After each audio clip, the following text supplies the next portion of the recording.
హన్మకొండ జిల్లా కలెక్టర్ చాహత్ బాజ్పేయి జిల్లాలో ఇందిరమ్మ ఇండ్ల నిర్మాణాలను మరింత వేగవంతం చేయాలని అధికారులను ఆదేశించారు.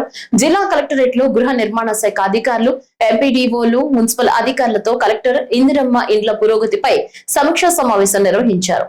ఈ సందర్భంగా గృహ నిర్మాణ శాఖ పీడీ సిద్ధార్థ నాయక్ అధికారులు జిల్లాలో గ్రామాలు, మున్సిపల్ పరిధిలో ఇందిరమ్మ ఇండ్ల నిర్మాణాల పురోగతి, బిల్లుల చెల్లింపులు, గ్రౌండింగ్ కాని ఇండ్ల వివరాలను కలెక్టర్ కు వివరించారు. కలెక్టర్ చాహత్ బాజ్పేయి మాట్లాడుతూ జిల్లాకు నిర్దేశించిన 3045 ఇండ్ల లక్ష్యంలో ఇప్పటి వరకు 2090 ఇండ్లు పూర్తయ్యాయని తెలిపారు.